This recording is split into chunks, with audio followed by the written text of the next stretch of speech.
Dianetics, The Evolution of a Science by L. Ron Hubbard.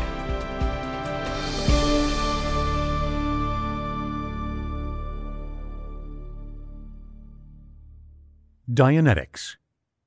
Dianetics means through the mind, or through the soul. From Greek dia, through, and nous, mind or soul. It is a system of coordinated axioms which resolve problems concerning human behavior and psychosomatic illnesses. It combines a workable technique and a thoroughly validated method for increasing sanity by erasing unwanted sensations and unpleasant emotions. Chapter 1. The Optimum Computing Machine. The optimum computing machine is a subject which many of us have studied. If you were building one, how would you design it? First, the machine should be able to compute with perfect accuracy on any problem in the universe and produce answers which were always and invariably right. Second, the computer would have to be swift, working much more quickly than the problem and process could be vocally articulated. Third, the computer would have to be able to handle large numbers of variables and large numbers of problems simultaneously. Fourth, the computer would have to be able to evaluate its own data, and there would have to remain available within it not only a record of its former conclusions, but the evaluations leading to those conclusions. Fifth, the computer would have to be served by a memory bank of nearly infinite capacity, in which it could store observational data, tentative conclusions which might serve future computations, and the data in the bank would have to be available to the analytical portion of the computer in the smallest fractions of a second. Sixth, the computer would have to be able to rearrange former conclusions or alter them in the light of new experience. Seventh, the computer would not need an exterior program director, but would be entirely self-determined about its programming, guided only by the necessity value of the solution which it itself would determine. Eighth, the computer should be self-servicing and self-arming against present and future damage, and would be able to estimate future damage. Ninth, the computer should be served by perception by which it could determine necessity value. The equipment should include means of contacting all desirable characteristics in the finite world. This would mean color visio, tone audio, odor, tactile, and self-perceptions, for without the last it could not properly service itself. 10th, the memory bank should store perceptions as perceived, consecutive with time received, with the smallest possible time divisions between perceptions.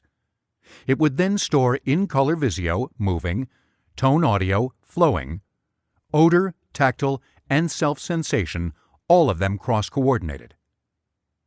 11th, for the purposes of solutions, it would have to be able to create new situations and imagine new perceptions hitherto not perceived, and should be able to conceive these to itself in terms of tone audio, color visio, odor, tactile, and self-sensation, and should be able to file anything so conceived as imagined, labeled memories. 12th, its memory banks should not exhaust on inspection, but should furnish to the central perceptor of the computer, without distortion, perfect copies of everything and anything in the banks, in color visio, tone audio, odor, tactile, and organic sensations. 13th, the entire machine should be portable. There are other desirable characteristics, but those listed above will do for the moment. It might be somewhat astonishing at first to conceive of such a computer, but the fact is, the machine is in existence. There are billions of them in use today, and many, many more billions have been made and used in the past. In fact, you've got one, for we are dealing with the human mind. The above is a generalization of the optimum brain. The optimum brain, aside from the fact that it is not always capable of solving every problem in the universe, basically works exactly like that. It should have color visio, in motion, tone audio, flowing, odor, tactile, and organic memory recall. And it should have color visio, in motion, tone audio, flowing, odor, tactile, and organic imagination, also recallable after imagining, like any other memory. And it should be able to differentiate between actuality and imagination with precision. And it should be able to recall any perception, even the trivial, asleep and awake, from the beginning of life to death. That is the optimum brain. That and much, much more. It should think with such swiftness that vocal pondering would be utterly unable to keep pace with 1,000th part of one computation. And modified by viewpoint and educational data, it should be always right. Its answers never wrong. That is the brain you have, potentially. That is the brain which can be restored to you unless you have had some section of it removed. If it does not do these things, it is slightly out of adjustment. It took a long time to arrive at the data that this was an optimum brain.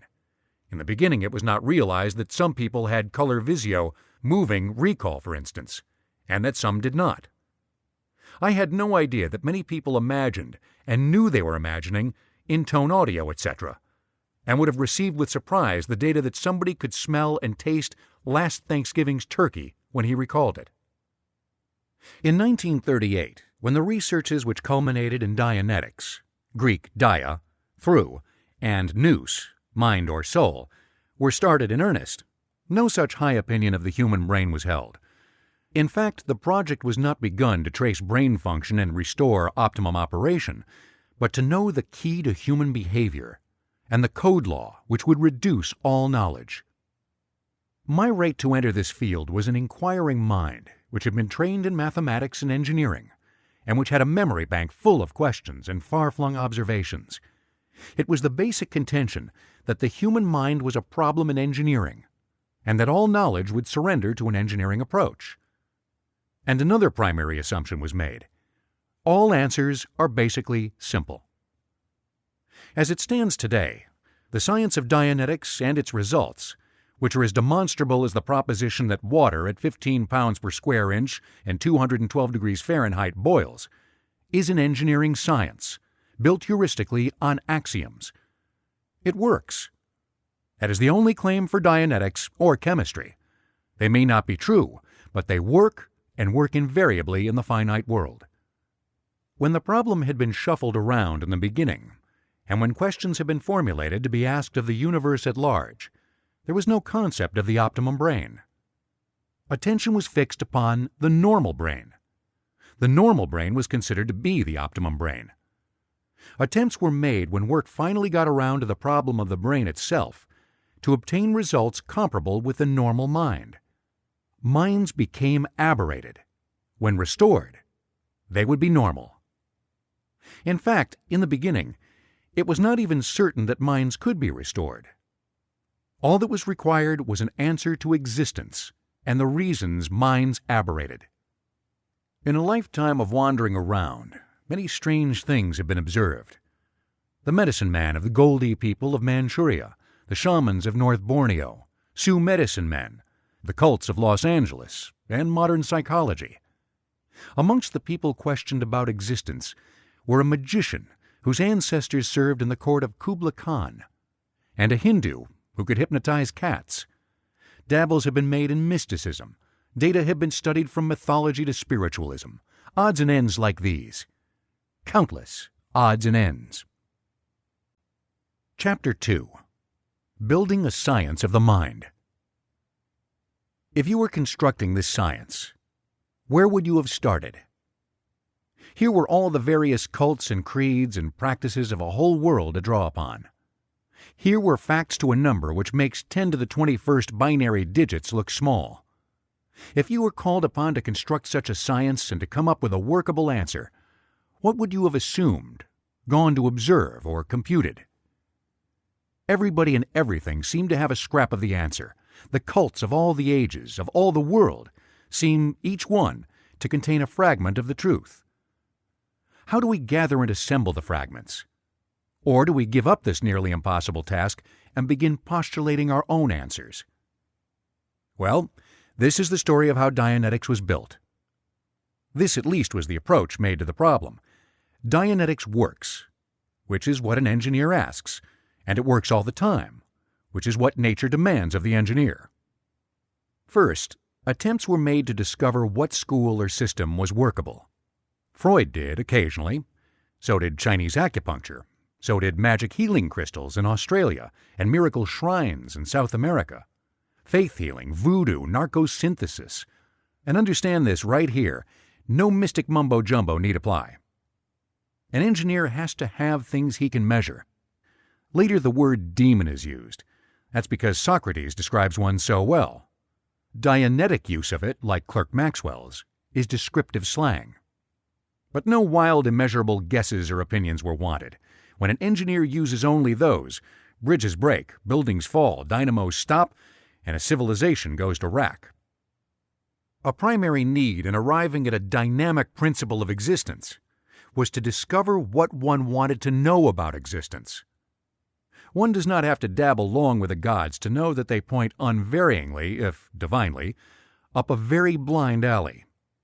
And an engineering study of mysticism demonstrates that mysticism embraces largely what it cannot hope to state precisely. The first proposition went off something on this order. Let us find out what we cannot consider or do not need to consider to get an answer we can use. Some tests seem to demonstrate that the exact identity of the prime mover unmoved was not necessary to the computation.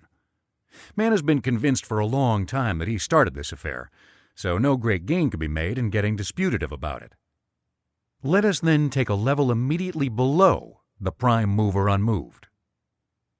Now let us see what else falls into the category of data unnecessary to the computation. Well, we've studied telepathy, demons, the Indian rope trick, and the human soul, and so far we have yet to find any constants in this class of data.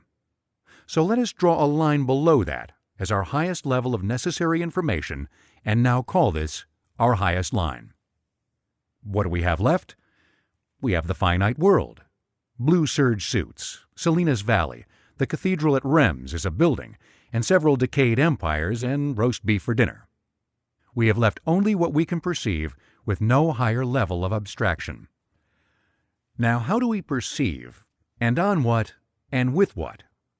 Ensues here a lot of time spent, 1937, in computing out the brain as an electronic calculator with the probable mathematics of its operation, plus the impossibility of such a structure capable of doing such things. Let us then rule out the necessity of knowing structure, and use this as an analogy only, which can become a variable in the equation if necessary. Now what do we have? Well, we've been a little hard on demons and the human soul. These are popular, but they refuse to stand out and submit to a thorough inspection and caliper mensuration, and if they won't so cooperate, then neither will we. And so two things come from this reduction of equation factors necessary to solution. First, existence is probably finite, and second, finite factors alone answered the need of the problem. Probably we could be very obtuse and mathematical here, but no matter. A good workable heuristic principle, a workable one, is worth an infinity of formulas based on authority and opinions which do not work. All we can do is try the principle. We need a dynamic principle of existence. We look in Spencer and we find something which reads awfully good. It read good when he took it from Indian writings, the same place Lucretius got it. But it only pretends to be dynamic because it doesn't compute.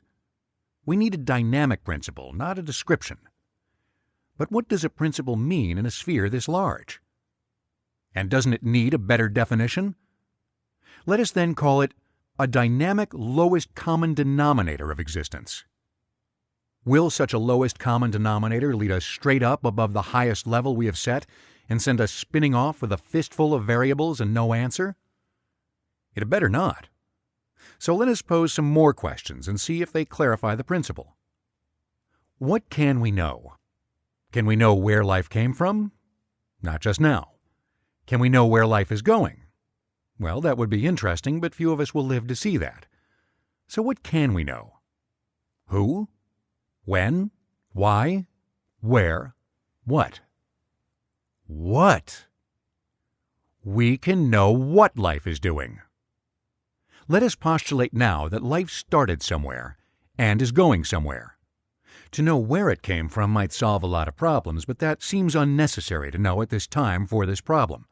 And the somewhere might be known too someday, but again, we do not need to know that. So now we have something for the equation which will stay in terms of constants. What is life doing en route? Life is energy of some sort. The purpose seems to involve energy. We are being heuristic, no arguments necessary, because all we want is something with a high degree of workability. That's all any scientist needs. If this won't work, we'll dream up another one and postulate until something does work. What is energy doing? It's surviving, changing form, but surviving. What is life doing? It's surviving. Now maybe it is doing a whole lot more, but we'll just try this on for size. What is the lowest common denominator of all existence which we have so far found? Survive. The only test of an organism is survival. That can be computed. We can even go so far as to make it colorful and say that there was a beginning of track, and at this beginning of track, somebody said, survive. He didn't say why, and he didn't say until. All he said was survive. Well, that's simple, and it computes. It makes sense on the slide rule, and it makes sense with a lot of activity, and it seems pretty good. Let's see. The brain was a computer director, evolved on the same principles and on the same plan as cells, and by cells, and is composed of cells. The brain resolved problems relating to survival, asked itself questions about survival, acted upon its own best-conceived but personally viewpointed plan for survival. If one sagged down toward unsurvival, one was goaded up the scale toward survival by pain. One was lured ahead by pleasure into survival. There was a graduated scale with one end in death and the other in immortality. The brain thought in terms of differences, similarities, and identities, and all its problems were resolved on these lines, and all these problems and all these activities were strictly and solely survival motivated. The basic command data on which the body and brain operated was survive. That was all. Nothing fell outside this. It was postulated to see if it worked. That was in 1938, after several years of study. The axioms began with survive. Survive was the lowest common denominator of all existence. They proceeded through axioms as to what man was doing and how he was doing it. Nice definitions for intelligence, drive, happiness, good, evil, and so forth fell into line. Suicide, laughter, drunkenness, and folly all fell inside this too, as it computed out. These computations stood the tests of several years. And then, as you may have heard, came a war. But even wars end, research was resumed, but now with the added necessity of applying the knowledge gained to the problems of friends who had not survived the war too well. A researcher gets out on a rim of the unknown just so far, and the guidebooks run out. In the libraries were thousands and thousands of mental cases, neatly recorded, and not one case contained in it the essential data to its solution. These cases might just as well have been written in vanishing ink for all the good they were. Beyond proving conclusively that people manifested strange mental aberrations, they were worthless. How do you go about building a science of thought without being permitted to observe and without having any observed data?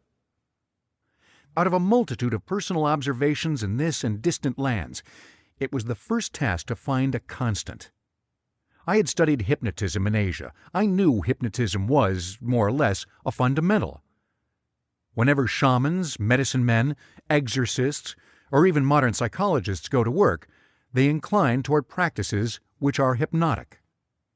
But of what use is such a terrible, unpredictable variable as hypnotism? On some people it works, on most it doesn't. On those on whom it works, it sometimes achieves good results, sometimes bad.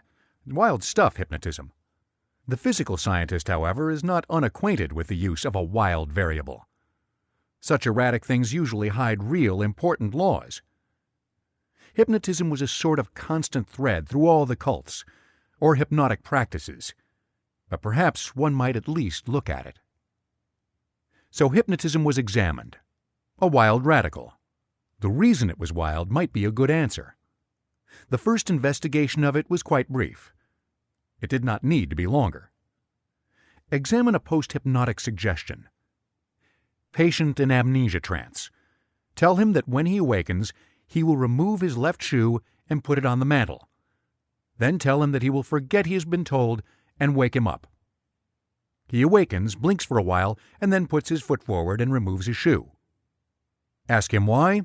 My foot's too hot. He puts the shoe on the mantel. Why?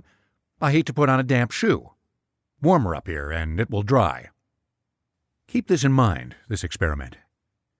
The full reason for its importance did not appear for 9 years, but it was recognized that with various suggestions, one could create the appearance of various neuroses, psychoses, compulsions, and repressions listed by the psychiatrist. The examination promptly went no further. One had too few answers yet, but it was clear that hypnotism and insanity were somehow identities. A search was begun for the reason why. Chapter 3. Demons of the Mind. For a long time, and with many people, attempts were made to unlock the riddle. What caused hypnotism? What did it do? Why did it behave unpredictably? Examination was made of hypnoanalysis. It sounds good in the text, but it doesn't work. It doesn't work for several reasons, first among them being that you can't hypnotize everybody. Further, it works only occasionally, even when a person can be hypnotized.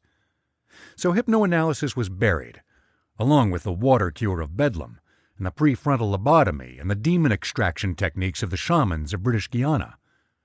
And the search for the key which could restore a mind to normal was continued. But hypnotism wouldn't stay quite dead. Narcosynthesis seemed a good lead until some cases were discovered which had been, quote-unquote, cured by narcosynthesis.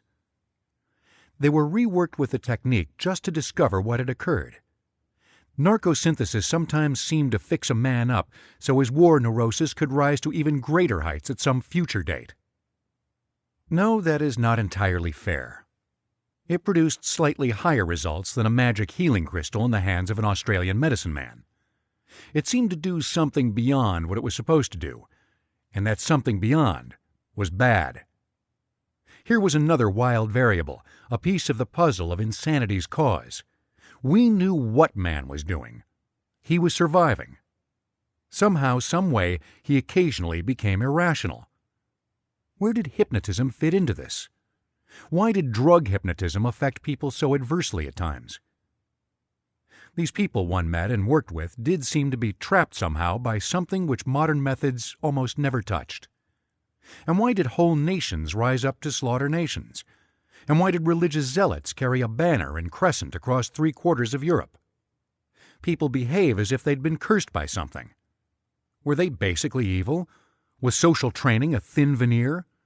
Was the evil curse a natural inheritance from the tooth and claw animal kingdom?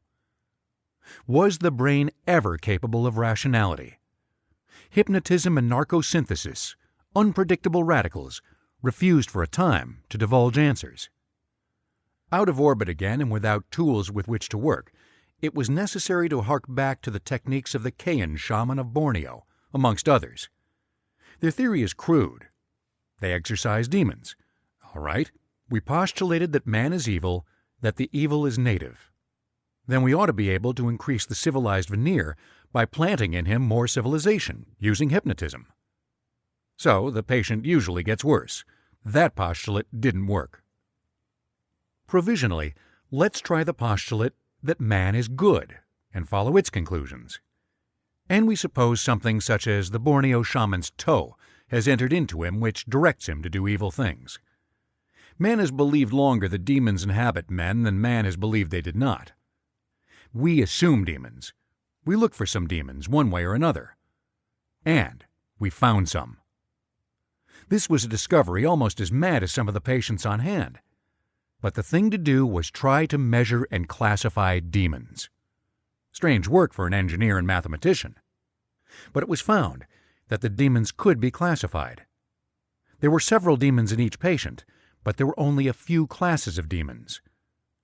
There were audio demons, sub-audio demons, visio demons, interior demons, exterior demons, ordering demons, directing demons, critical demons, apathetic demons, angry demons, bored demons, and quote-unquote curtain demons, who merely occluded things. The last seemed the most common. Looking into a few minds established soon that it was difficult to find anyone who didn't have some of these demons. It was necessary to set up an optimum brain. That brain would be postulated, subject to change. It would be the combined best qualities of all brains studied. It would be able to visualize in color and hear with all tones and sounds present, all memories necessary to thought. It would think without talking to itself, thinking in concepts and conclusions rather than words. It would be able to imagine visually in color anything it cared to imagine, and hear anything it cared to imagine it would hear. It was discovered eventually that it could also imagine smells and tactiles, but this did not enter into the original. Finally, it would know when it was recalling and know when it was imagining. Now, for purposes of analogy, it was necessary to go back to the electronic computer idea conceived in 1938. Circuits were drawn up for the visio and audio recall, for color and tone recall, for imagination, visio and audio creation, and color and tone creation. Then were drawn the memory bank circuits. All this was fairly easy at this time, since some extensive work had been done on this in the 30s. With this diagram, further circuits were set up. The optimum brain was a plain circuit. To this were added the demon circuits. It was found that by very ordinary electronics, one could install every kind of a demon that had been observed. The demons, since none of them consented to present themselves for a proper examination as demons, were, it was concluded, installed in the brain in the same way one would install a new circuit in the optimum brain. But as there was just so much brain, it was obvious that these electronic demons were using parts of the optimum brain, and that they were no more competent than the optimum brain inherently was. This was more postulating. All one wanted was a good result. If this hadn't worked, something else would have been tried. Thus the solution was entered upon. While the human brain is a shade too wonderful an instrument to be classified with anything as clumsy as contemporary electronics, as marvelous as modern electronics are, the analogy stands. It stands as an analogy. The whole science would hang together brightly now without that analogy, but it serves in this place. There are no demons, no ghosts and ghouls or toes, but there are aberrative circuits. So it was reasoned. It was a postulate. And then it became something more. Chapter 4. The Basic Personality. One day, a patient fell asleep. When awakened, he was found to be somebody else. As somebody else, he was questioned very carefully. This patient, as quote-unquote himself, had a sonic memory block, an audio memory block, and was colorblind. He was very nervous ordinarily. Just now, awakened into being somebody else, he was calm. He spoke in a lower voice tone. Here, obviously, one was confronting one of these electronic screw-ups the savants call schizophrenics. But not so. This was the basic personality of the patient himself, possessed of an optimum brain. It was very rapidly established that he had color visio recall on anything, tone audio recall, tone audio and color visio imagination, and entire coordinative control. He knew when he was imagining and when he was recalling, and that too was something he had not been able to do before. He wanted to know something. He wanted to know when the operator was going to help him get himself squared around. He had a lot of things to do. He wanted to help his wife out so she wouldn't have to support the family. How unlike the patient of an hour before. He obligingly did some mental computations with accuracy and clarity, and then he was permitted to lie down and sleep. He woke up with no recollection of what had happened. He had his old symptoms. Nothing could shake those electronic blocks. He didn't even know if he had eaten lunch, the color of my scarf, and as for his wife, served her right for being a condemned woman. This was a first introduction to basic personality. It was a long way from a last acquaintance. It was found that it was possible to contact optimum brain operation in a number of people. and the basic personalities contacted were invariably strong, hearty, and constructively good. They were the same personalities as the patients had in a normal state, minus certain mental powers, plus electronic demons, and plus general unhappiness. I found that a hardened criminal with an obvious quote-unquote criminal mind was in basic personality a sincere, intelligent being with ambition and cooperativeness. This was incredible. If this was basic brain, then basic brain was good. Then man was basically good. Social nature was inherent. If this was basic brain, it was. That is a clear. But we pull ahead of the story. People were uniformly miserable being aberrated. The most miserable patient on the rolls had an aberration that made her act happy, and the most nervous aberree one would ever care to encounter had a mastering aberration about being always calm. Aberree is a Dianetic term meaning an aberrated person. She said she was happy and tried to make herself and everyone believe it. He said he was calm. He instantly flew into a nervous fit if you told him he wasn't calm. Tentatively and cautiously, a conclusion was drawn that the optimum brain is the unaberrated brain, that the optimum brain is also the basic personality, that the basic personality, unless organically deranged, was good. If man were basically good, then only a black enchantment could make him evil. What was the source of this enchantment? Did we admit superstitions and demons as actualities, and suppose the source was something weird and wonderful in the way of ectoplasm? Or did we part company with many current beliefs and become something a little more scientific? The source, then, must be the exterior world. A basic personality so anxious to be strong probably would not aberrate itself without some very powerful internal personal devil at work. But with the devils and things that go boomp in the night heaved into the scrap heap, what did we have left? There was the exterior world, and only the exterior world. Good enough. We'll see if this works again. Somehow, the exterior world gets interior. The individual becomes possessed of some unknowns, which set up circuits against his consent. The individual is aberrated and is less able to survive. The next hunt was for the unknown factor. The track looked pretty fair so far, but the idea was to formulate a science of thought. And a science, at least to an engineer, is something pretty precise. It has to be built on axioms, to which there are precious few, if any, exceptions. It has to produce predictable results uniformly and every time. Perhaps engineering sciences are this way because natural obstacles oppose the engineer. And matter has a rather unhandy way of refusing to be overlooked because someone has an opinion.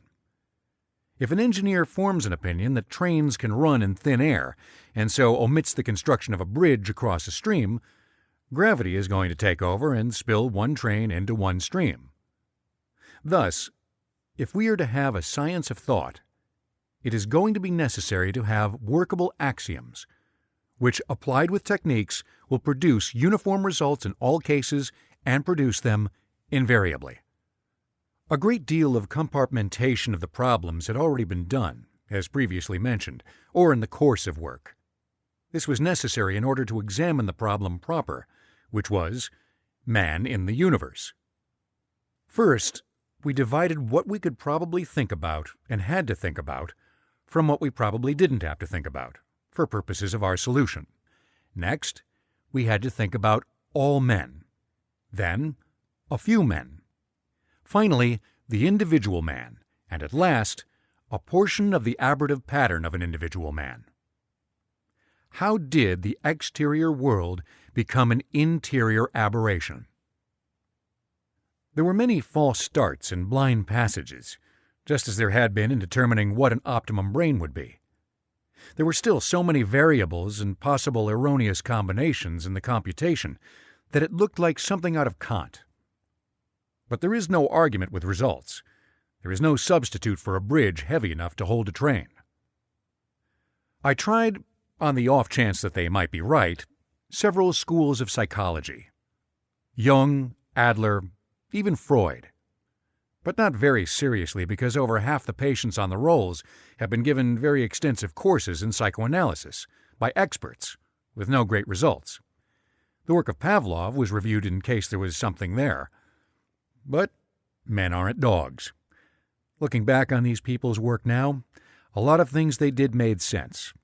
But reading their work and using it when one did not know, they didn't make sense. From which can be concluded that rear-view mirrors 6 feet wide tell more to a man who is driving with a peephole in front than he knew when he was approaching an object. Then came up another of a multitude of the doctrines which had to be originated to resolve this work. The selection of importances. One looks at a sea of facts. Every drop in the sea is like every other drop. Some few of the drops are of vast importance. How to find one? How to tell when it is important? A lot of prior art in the field of the mind, and as far as I was concerned, all of it, is like that. 10,000 facts, all and each with one apparent unit importance value. Now, unerringly, select the right one. Yes, once one is found, by some other means, the right one, it is very simple to look over the facts and pick out the proper one and say, see, there it was all the time. Old Hooses knew what he was doing. But try it before you know. It's a cinch old Hooses did not know, or he would have red-tabbed the fact and thrown the others away. So with this new doctrine of the selection of importances, all data not of personal testing or discovery was jettisoned. I had been led up so many blind alleys by unthorough observation and careless work on the part of forerunners in this business that it was time to decide that it was much, much easier to construct a whole premise than it was to go needle in the haystacking. It was a rather desperate turn of affairs when this came about. Nothing was working. I found I had imbibed unconsciously a lot of prior errors which were impeding the project. There were literally hundreds of these, why, everybody knows that, which had no more foundation in experimentation or observation than a Roman omen. So it was concluded that the exterior world got interior through some process entirely unknown and unsuspected. There was memory. How much did we know about memory? How many kinds of memory might there be? How many banks was the nervous system running on? The problem was not where they were. That was an off-track problem. The problem was what they were. I drew up some fancy schematics, threw them away, and drew some more. I drew up a genetic bank, a mimic bank, a social bank, a scientific bank. But they were all wrong. They couldn't be located in a brain as such. Then a terrible thought came. There was this doctrine of the selection of importances, but there was another, earlier doctrine. The introduction of an arbitrary. Introduce an arbitrary, and if it is only an arbitrary, the whole computation goes out. What was I doing that had introduced an arbitrary? Was there another, why everybody knows that, still in this computation? It's hard to make your wits kick out things which have been accepted, unquestioned from earliest childhood. Hard to suspect them. Another sea of facts, and these in the memory bank of the computer trying to find them. There was an arbitrary. Who introduced it, I don't know. But it was probably about the third shaman who practiced shortly after the third generation of talking men had begun to talk. Mind and body. There's the pleasant little hooker. Take a good look at it. Mind and body. This is one of those things like a ghost. Somebody said they saw one. They don't recall just who it was or where, but they're sure. Who said they were separate? Where's the evidence? Everybody who has measured a mind without the body being present, please raise both his hands. Oh, yeah, sure, in books. I'm talking to you, but I'm not there in the room with you right now. So, mind is naturally separate from body. Only it isn't. A man's body can leave footprints. Those are products of the body. The products of the mind can also be viewed when the body is not there, but these are products of, and the product of the object is not the object. So let's consider them a unity. Then, the body remembers. It may coordinate its activities in a mechanism called the brain, but the fact is that the brain is also part of the nervous system, and the nervous system extends all through the body. If you don't believe it, pinch yourself. Then wait 10 minutes and go back to the time you pinched yourself. Time travel back. Pretend you were all back there. You will feel the pinch. That's memory. All right, if the body remembers, and if the mind and body are not necessarily two items, then what memories would be the strongest? Why, memories that have pain in them, of course. And then what memories would be the strongest? Those which would have the most physical pain. But these are not recallable. Maybe it's the wrong postulate, maybe people are in 50 pieces, not just one, but let's try it on for size. So I pinched a few patients and made them pretend they had moved back to the moment of the pinch. And it hurt them again. And one young man who cared a great deal about science and not much about his physical being volunteered for a nice, heavy knockout. And I took him back to it, and he recalled it. Then came the idea that maybe people remembered their operations. And so a technique was invented, and the next thing I knew, I had a memory of a nitrous oxide dental operation laid wide open and in recall, complete with pain. A great deal of experimentation and observation disclosed the fact that there were no moments of unconsciousness. And that was another misconception which had held up man's progress. Unconsciousness. Someday the word will either be gone or have a new meaning, because just now it doesn't really mean a thing. The unconscious mind is the mind which is always conscious. So there is no unconscious mind, and there is no unconsciousness. This made modern psychology look like Tarawa after the Marines had landed, for this is about as easy to prove as the statement that when an apple is held 3 feet in the air and let fall, it drops, conditions being normal. It was necessary, then, to redraw all the circuit diagrams and to bring forth some terminology which would not be quite as erroneous as unconsciousness and the unconscious mind. For handy purposes, in view of the fact that I had gotten myself into difficulties before by using words with accepted meanings, I turned some adjectives into nouns, scrambled a few syllables, and tried to get as far as possible from the focus of infection, authority. By using old terms, one interposes in communication the necessity of explaining away an old meaning before he can explain the new one. A whole chain of thought can get thoroughly jammed up in trying to explain that, while this word meant blank, it now means blank. Usually in communications, one is not permitted to get beyond an effort to explain one does not mean blank. Now there is no reason here to go into an evolution of terms in Dianetics. The cycle of the evolution is not yet complete. And so I will place here terms which were long afterwards conceived. They are not yet stet, but their definitions are not quibbles. The order of definition is clear on the order of apples are apples. The important thing is what we are defining. There were several heuristic principles on which the initial work was based, which were, quote, understood. One was that the human mind was capable of solving some of the riddles of existence. At this stage in the evolution of Dianetics, after unconsciousness had been smoked out of the why everybody knows that class of information and labeled for what it was, an error, it was necessary to look over some of the understood postulates of 1938.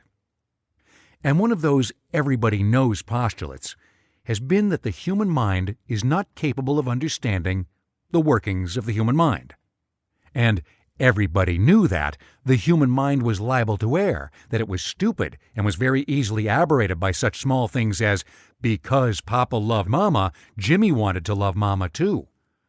And everybody knew that the workings of the human mind were enormously complex, so involved that a complete direct solution of the problem was impossible. That, in effect, the human mind was a Rube Goldberg device, built up of an enormously unstable and delicately balanced pile of odd-shaped bits of emotion and experience, liable to collapse at any time. From the engineering viewpoint, that seems a little strange. 2 billion years of evolution, a billion successive test models would tend to produce a fairly streamlined functional mechanism. After that much experience, animal life would be expected to produce a truly functional mechanism. And Rube Goldberg's devices are amusing because they are so insanely non-functional. It somehow doesn't seem probable that 2 billion years of trial and error development could wind up with a clumsy, complex, poorly balanced mechanism for survival. And that Jerry-built thing an absolute master of all other animal life. Some of those everybody knows that postulates needed checking, and checking out of the computation. First, everybody knows that to err is human. And second, everybody knows that we are pawns in the hairy grasp of some ogre who is and always will be unknown. Only this didn't sound like engineering to me. I'd listened to the voodoo drums in Cap Haitian and the bullhorns in the Lama temples of the Western Hills. The people who beat those drums and blew those horns were subject to disease, starvation, and terror. It looked like we had a ratio at work here. The closer a civilization, or a man, moved toward admitting the ability of the human mind to compute, the closer the proposition was entered that natural obstacles and chaos were susceptible to orderly solution, the better he, or they, fared in the business of living. And here we were, back with our original postulate again. Survive. Now this computation would be warranted only if it worked. But it was a not unwarrantable conclusion. I had had experience now with basic personality. Basic personality could compute like a well-greased computer. It was constructive. It was rational. It was sane. And so we entered upon the next 7-league boot stride in this evolution. What was sanity? It was rationality. A man was sane in the ratio that he could compute accurately, limited only by information and viewpoint. What was the optimum brain? It was an entirely rational brain. What did one have to be entirely rational? What would any electronic computer have to have? All data must be available for inspection. All data it contained must be derived from its own computation, or it must be able to compute and check the data it is fed. Take any electronic calculator. No, on second thought, don't take them. They're not smart enough to be on the same plane with the mind, because they are of a greatly suborder of magnitude. Very well. Let's take the mind itself, the optimum mind. Compare it to itself. When did man become sentient? It's not absolutely necessary to the problem or these results to know just when or where man began to think. But let's compare him to his fellow mammals. What does he have that the other mammals don't have? What can he do that they can't do? What does he have that they have? All it takes is the right question. What does he have that they have? He does have something, and he has something more than they have. Is it the same order? More or less. You never met a dog yet that could drive a car, or a rat that could do arithmetic. But you have men that couldn't drive a car, and men that couldn't do much better with arithmetic than a rat. How did such men vary from the average?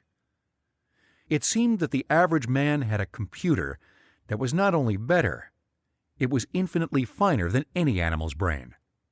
When something happens to that computer, man is no longer man, but a dog or a rat, for purposes of comparison and mental power. Man's computer must be pretty good. After all those millions of years of evolution, it should be. In fact, it should by this time have evolved a perfect computer, one that didn't give wrong answers because it couldn't make a mistake. We've already developed electronic computing machines so designed, with such built-in self-checking circuits that they can't, by their very nature, turn out a wrong answer. Those machines stop themselves and summon an operator if something goes wrong so that the computer starts producing a wrong answer. We know how to make a machine that would not only do that, but set up circuits to find the error and correct the erring circuit. If men have figured out ways to do that with a machine already. I had long since laid aside the idea that one could do this job by dissecting a neuron. Dead, they don't talk. Now I had to lay aside the idea that the brain's structural mechanism could even be guessed at this stage. But working on the heuristic basis of what works, It is not necessary to know how it is done in terms of physical mechanism if we can show that it is done. It was convenient to use electronic circuits as analogs and the analogy of an electronic brain because I knew the terms of these things. The brain may or may not run on electric currents. What things can be measured in and around it by voltmeters are interesting, but electricity itself is measured indirectly today. Temperature is measured by the coefficient of expansion caused by temperature. Encephalographs are useful working around a brain, but that doesn't mean that the brain is as clumsy and crude as a vacuum tube rig. This was a necessary step because if the problem were to be solved, one had to suppose that the brain could be patched up, and with some method decidedly short of surgery. So here was what I seemed to be working with: a computing machine that could work from data stored in memory banks, and was so designed that the computer circuits themselves were inherently incapable of miscomputation. The computer was equipped with sensing devices, the sensory organs, which enabled it to compare its conclusions with the external world, and thus to use the data of the external world as part of the checking feedback circuits. If the derived answers did not match the observed external world, since the computing circuits were inherently incapable of producing a wrong computation, the data used in the problem must itself be wrong. Thus, a perfect errorless computer can use external world data to check the validity of and evaluate its own data input. Only if the computational mechanism is inherently error-proof would this be possible. But men have already figured out mechanically simple ways of making an error-proof computer. And if man can figure it out at this stage of the game, 2 billion years of evolution could, and would. Chapter 5. How the Mind Works. How did the mind work? Well, to solve this problem, we did not have to know. Dr. Shannon commented in 1949 that he had tried every way he could think of to compute the material in the memory bank of the brain, and he had been forced to conclude that the brain could not retain more than 3 months' worth of observations if it recorded everything. And Dianetic research reveals that everything is recorded and retained. Dr. McCulloch of the University of Illinois, postulating the electronic brain in 1948, is said to have done some computation to the effect that if the human brain cost $1 million to build, its vacuum tubes would have to cost about 0.1 cent each, that the amount of power it would consume would light New York City, and that it would take Niagara Falls to cool it. To these competent gentlemen, we deliver up the problems of structure. To date, Dianetics has not violated anything actually known about structure. Indeed, by studious application of Dianetic principles, maybe the problem of structure can be better approached. But at a swoop, we have all this off our minds. We are dealing with function and ability, and the adjustment of that function to the end of obtaining maximum operation, and we are dealing with an inherently perfect calculator. We are dealing with a calculator which runs entirely on the principle that it must be right and must find out why if it isn't right. Its code might be stated as, "And I pledge myself to be right first, last, and always, and to be nothing but right, and never to be, under any circumstances, wrong." Now this is what you would expect of an organ dedicated to computing a life-and-death matter like survival. If you or I were building a calculator, we'd build one that would always give correct answers. Now if the calculator we built was also itself a personality, it would maintain that it was right as well. Having observed this computer in its optimum state as the basic personality, the conclusion was very far from a mere postulate. And so we will call this computer the analytical mind.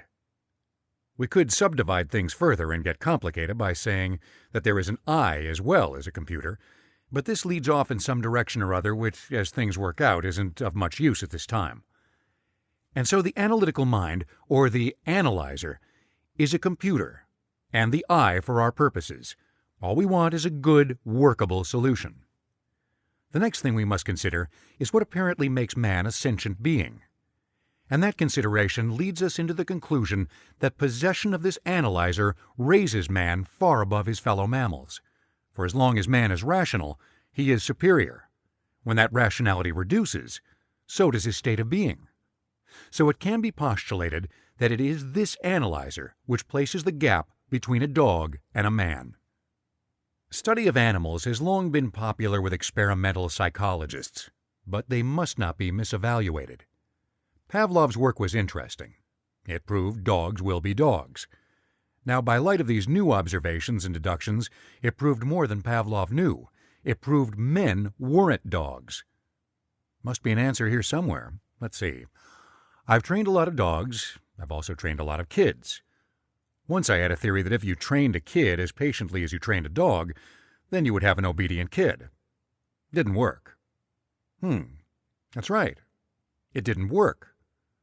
The more calmly and patiently one tried to make that kid into a well-trained dog, "Come here," and he'd run away. Must be some difference between kids and dogs. Well, what do dogs have that kids don't have? Mentally, probably nothing. But what do kids have that dogs don't have? A good analytical mind. Let us then observe this human analytical mind more closely. It must have a characteristic dissimilar to animal minds in lower orders of mammals. We postulate that this characteristic must have a high survival value. It is evidently so prominent and widespread, and the analyzer must have some quality which makes it a slightly different thinking apparatus than those observed in rats and dogs, not just sensitivity and complexity. Must have something newer and better. Another principle? Well, hardly a whole principle, but the more rational the mind, the more sane the man. The less rational the mind, the closer man approaches in conduct his cousins of the mammalian family. What makes the mind irrational? I set up a series of experiments using the basic personalities I could contact above or below the level of the aberrated personalities, and in these confirmed the clarity and optimum performance of the basic computer. Some of these patients were quite aberrated until they were in a hypnotic amnesia trance, at which time they could be freed of operator control. The aberrations were not present. Stutterers did not stutter, harlots became moral, arithmetic was easy, color visio, tone audio recall, color visio, tone audio imagination, knowledge of what was imagination and what wasn't. The demons had got parked somewhere. The circuits and filters causing aberration had been bypassed, to be more precisely technical and scientific. Now let's postulate that the aberrative circuits have been somehow introduced from the external world. Covered that ground pretty well, pretty solid ground. And here's an answer. The introduced bypass circuits and filters became the aberrations in some way we did not yet understand. And what new complexion did this give the analyzer? Further research tended to indicate that the answer might be contained in the term determinism. A careful inspection of this computation confirmed observations. Nothing was violated. Did it work? Let's postulate this perfect computer. It is responsible. It has to be responsible. It is right. It has to be right. What would make it wrong? Exterior determinism beyond its capacity to reject. If it could not kick out a false datum, it would have to compute with it. Then and only then would the perfect computer get wrong answers. A perfect computer had to be self-determined within the limits of necessary efforts to solve a problem. No self-determinism, bad computation. The machine had to be in a large measure self-determined, or it would not work. That was the conclusion. Good or bad, did it lead to further results? It did. When exterior determinism was entered into a human being so as to overbalance his self-determinism, the correctness of his solutions fell off rapidly. Let's take any common adding machine. We put into it the order that all of its solutions must contain the figure 7. We hold down 7 and put on the computer the problem of 6 times 1. The answer is wrong, but we still hold down 7. To all intents and purposes here, that machine is crazy. Why? Because it won't compute accurately so long as 7 is held down. Now we release 7 and put a very large problem on the machine and get a correct answer. The machine is now sane, rational. It gives correct answers. On an electronic computer, we short the 7 so it is always added in no matter what keys are punched. Then we give the machine to a storekeeper. He tries to use it and throws it on the junk heap because it won't give correct answers, and he doesn't know anything about troubleshooting electronics and cares less. All he wants is a correct total. Admitting the analytical mind computation and admitting it only so long as it works, where does it get a held-down 7? An enforced wrong datum? Now, a computer is not necessarily its memory bank. Memory banks can be added and detached to a standard computer of the electronic type. Where do we look for the error? Is it in the memory bank? The search for what was holding down 7 involved quite a little hard work and speculation and guesses. Some more work had to be done on the computer, the analytical mind. And then came what seemed to be a bright thought. Supposing we set up the whole computer as the demon. A demon that is always and invariably right. Let's install one in a mind so that the computer can project outside the body and give the body orders. Let's make the computer a circuit independent of the individual. Well, hypnotism has some uses. Good tool for research sometimes, even if it is a prime villain and aberration. Two things happened the moment this was done. The computer could direct the body as an exterior entity and draw on the memory banks at will for anything. 7 was no longer held down. Naturally, this was a freak test, one that could be set up only in an excellent hypnotic patient, and it could be installed only as a temporary thing. This artificial demon knew everything. The patient could hear him when the patient was awake. The demon was gifted with perfect recall. He directed the patient admirably. He did computations by moving the patient's hand, automatic writing. And he did things the patient evidently could not do. But why could it? We had artificially split the analyzer away from the aberrated patient, making a new bypass circuit which bypassed all the aberrated circuits. This would have been a wonderful solution if it had not been for the fact that the patient was soon a slave to the demon, and that the demon, after a while, began to pick up aberrations out of the plentiful store the patient had. But it served to test the memory banks. Something must be wrong about these banks. Everything else was in good order. The banks contained an infinity of data, which appalled one in its very completeness. So there ensued a good long search to find something awry in the banks. In amnesia sleep or under narcosynthesis, the banks could be very thoroughly ransacked. By automatic writing, speaking, and clairvoyance, they could be further tapped. This was a mad sort of way to go about things, but once one started to investigate memory banks, so much data kept turning up that he had to continue. There's no place here for a recital of everything that was found in the human memory bank, its completeness, exactness, and minuteness, or its fantastically complicated but very smart cross-filing system. But a resume is necessary of some high points.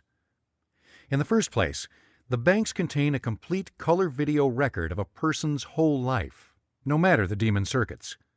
The last occlude or falsify. They do not alter the bank or the accuracy of the bank. A poor memory means a curtained memory, the memory being complete. Every perception observed in a lifetime is to be found in the banks, all the perceptions in good order. Memories are filed by time. They have an age and emotional label, a state of physical being label, and a precise and exhaustive record of everything perceived by organic sensation. Smell, taste, tactile, audio, and visioperceptics, plus the train of thought of the analyzer of that moment. There is no inaccuracy in the banks. Inaccuracy can, of course, be caused by surgery or injury involving actually removed portions. Electric shock and other psychiatric efforts are equivocal. Prefrontal lobotomy is such certain and complete mind murder that one cannot be certain thereafter of anything in the patient, except zombieism. Anyway, the memory banks are so fantastically complete and in such good order, behind the bypass circuits in any man not organically tampered with, that I very nearly wore out the rug trying to conceive it. Very well. There was something between the banks and the analyzer. Must be. The banks were complete, the circuits were intact. In any patient organically sound, and that includes all patients who have psychosomatic ills, The basic personality was apparently intact. The banks were intact. But the banks and the analyzer somehow did not track. Well, let's take another look. This is an engineering problem. So far it has surrendered beautifully to engineering thought and computation. Apparently it should go right on surrendering. But let's look at Freud. There's his sensor. Let's see if there's a sensor between the banks and the analyzer. That folded up in about 2 seconds max. The sensor is a composite of bypass circuits and is about as natural and necessary to a human being as the fifth wheel on a monocycle. There isn't any sensor. Served me right for trying to lean on authority. In terms of authority, if you can spell it, it's right. In terms of engineering, if it can't be found and measured in some fashion, it's probably absent. I rechecked the memory banks. How was I withdrawing data? I was using automatic writing for some, bypass circuit for others, direct regression, and revivification on the old line Hindu principle for others.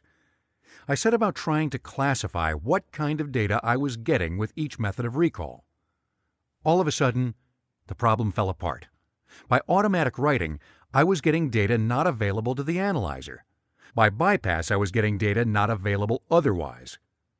By regression and revivification, material was being procured only a little better than could be recalled by the tranced subject. The data I could check was found to be invariably accurate by any of these methods. What was the difference between automatic writing data and simple trance data? I took a patient's automatic data and regressed him to its period. He could not recall it. The data concerned a broken leg and a hospital. I bucked him into the incident by main force. The patient received a very sharp pain in the area of the old break. This was a long way from hypnoanalysis. This was an effort to find an interposition between memory banks and analyzer, not an effort to relieve traumatic experiences. And there was the answer. Why not? Very simple. It had been sitting right there staring at me since 1938. Oh, these 6-foot-wide rear-view mirrors. I had even made a law about it. The function of the mind included the avoidance of pain. Pain was unsurvival. Avoid it. And that's it. The way to hold down 7. You can hold it down with physical pain. The exterior world enters into the man and becomes memory bank. The analyzer uses memory bank. The analyzer uses the exterior world. The analyzer is caught between yesterday's exterior world, now interior, and today, and tomorrow's exterior world, still exterior. Can it just be that this analyzer gets its data on one perceptic circuit? Can it be that that perceptic circuit carries yesterday and today both? Well, however that may be, the analyzer certainly behaves to yesterday's interior world the same way it behaves to today's exterior world, so far as the avoidance of pain goes. The law works both ways. The analyzer avoids yesterday's pain as well as today's pain. Well, that's reasonable. If you avoid yesterday's pain in today's environment, you have a much better chance to survive. In fact, but see here, there's more to the problem than this. If the analyzer had a clear view of yesterday's pain, it could better avoid it in today. That would be good operation. That was the flaw in the machine. But it was a highly necessary flaw. Just because an organism is built to survive, molded to survive, and intended to survive, does not mean that it will, as a matter of course, be perfect. But the analyzer was perfect. The banks were perfect. The analyzer just plain wouldn't ever let the irrationalities of the exterior world inside as long as it could help it. As long as it could help it.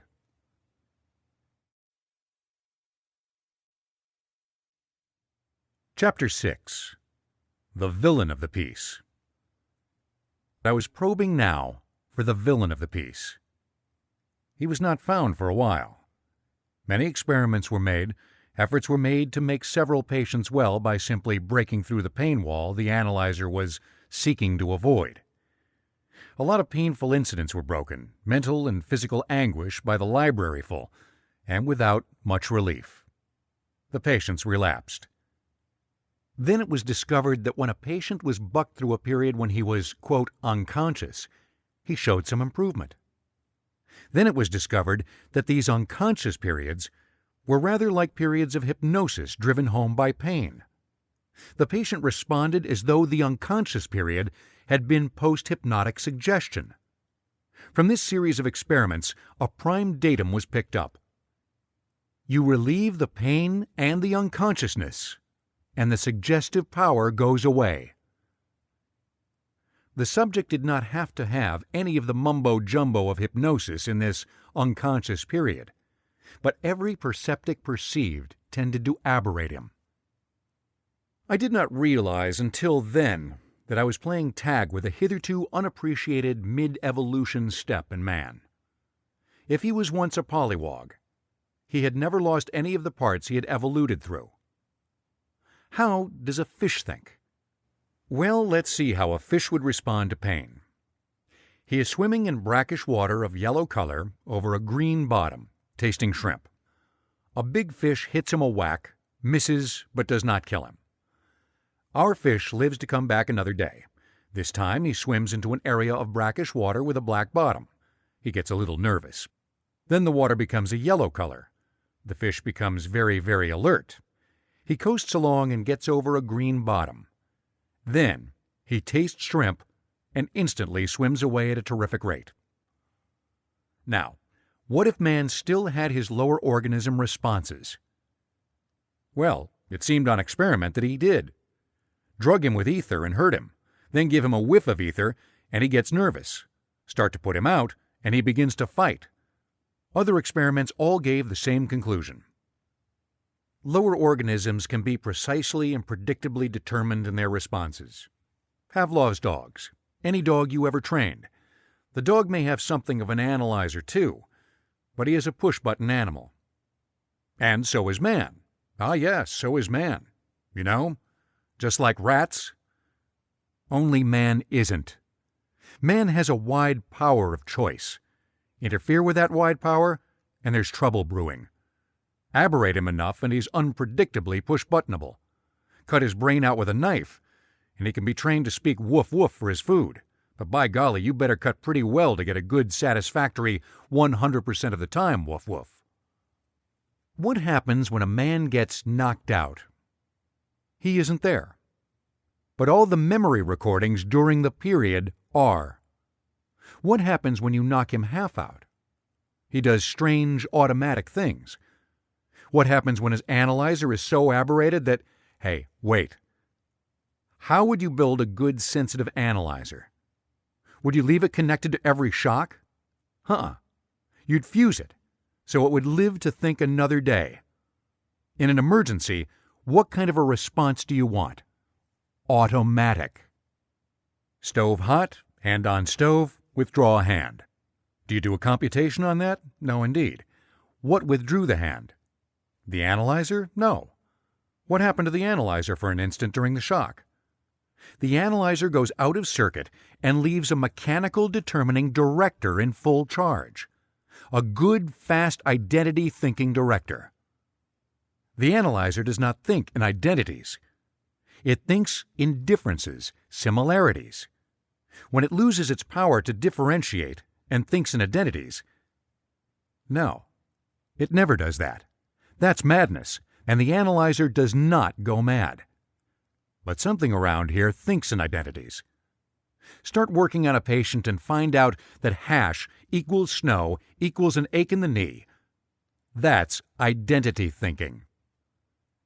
We don't know here what really happens to that analyzer, but we do know that we have found something which interposes between the banks and the computer, something which thinks in identities, has a high priority over reason during moments of stress, can be found whenever a man is sent into some of yesterday's unconscious moments. We know what it does now. It takes command when the analyzer is out of circuit.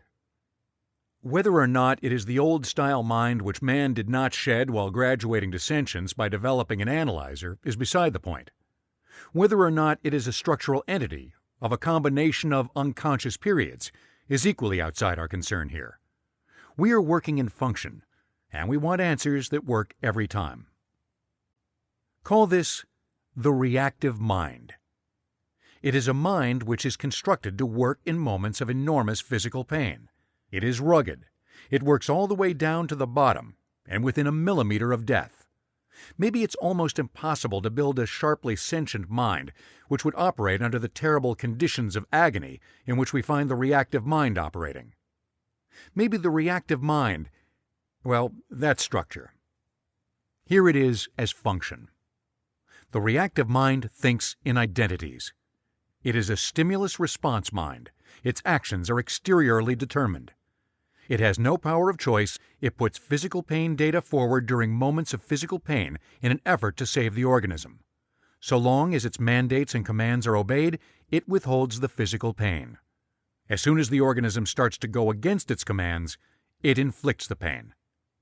The fish, had he failed to swim away when in a danger area where he had been attacked, would have been forced away by the crude mechanism of pain going into restimulation. No swim equals aching side. Swim equals all right.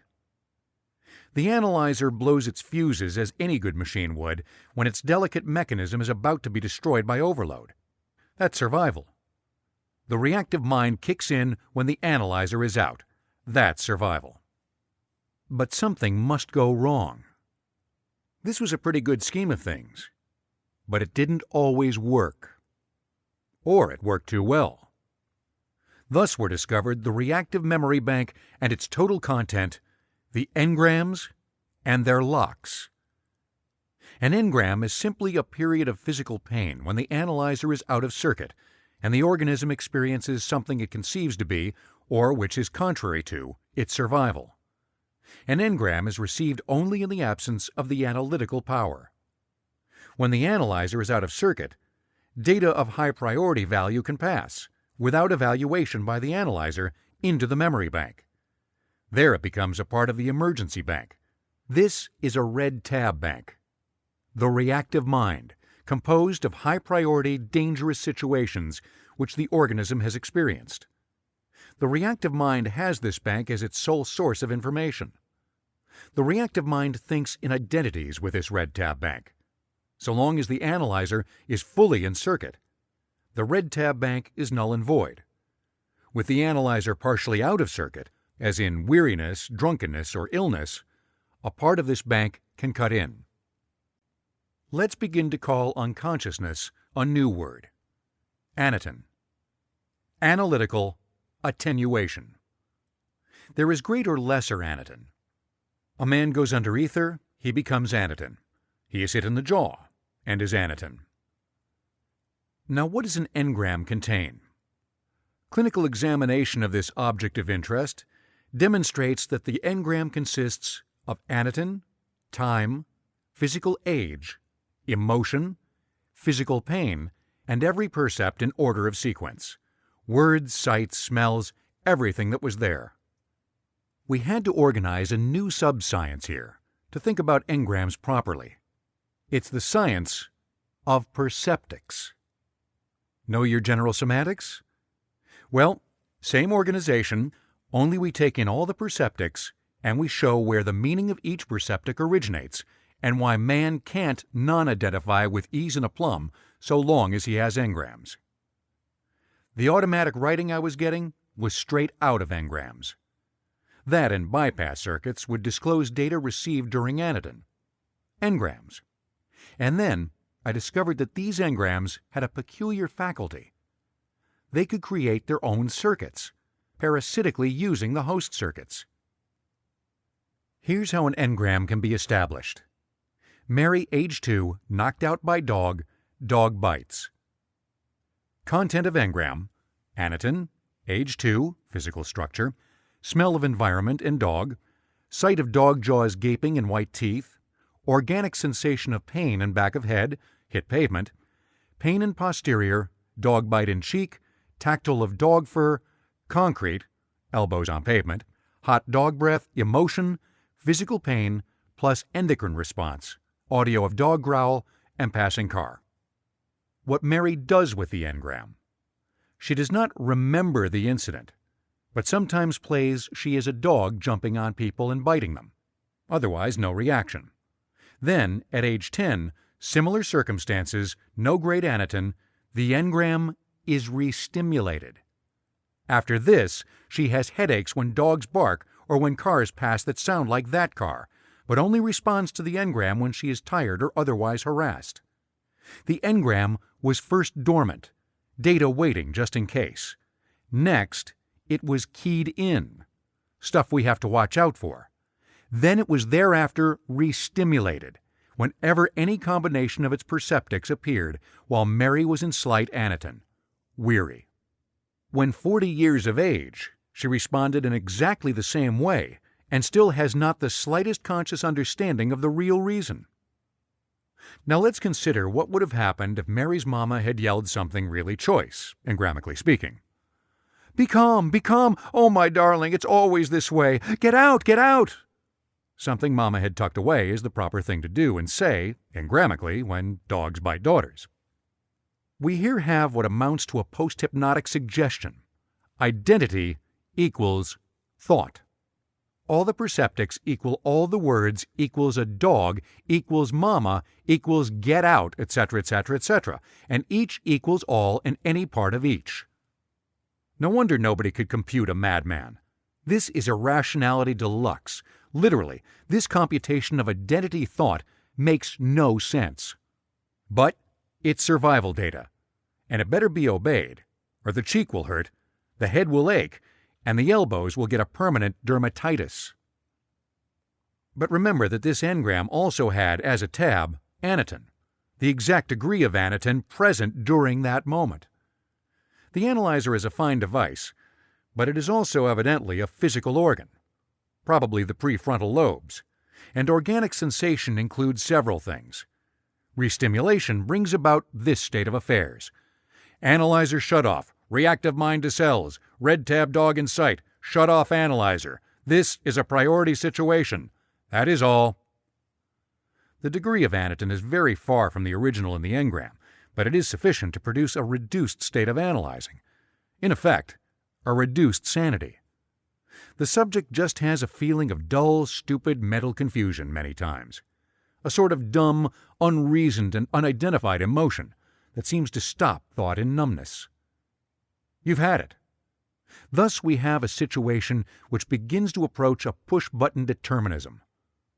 The engram, which has become keyed in, can, when the individual is slightly Anatan, weary, ill, sleepy, be push-buttoned. Use the keyword to the slightly Anatan subject, which is contained in one of his engrams, and one of that engram's reactions may be observed. Push the button thoroughly enough, and a full dramatization can be effected.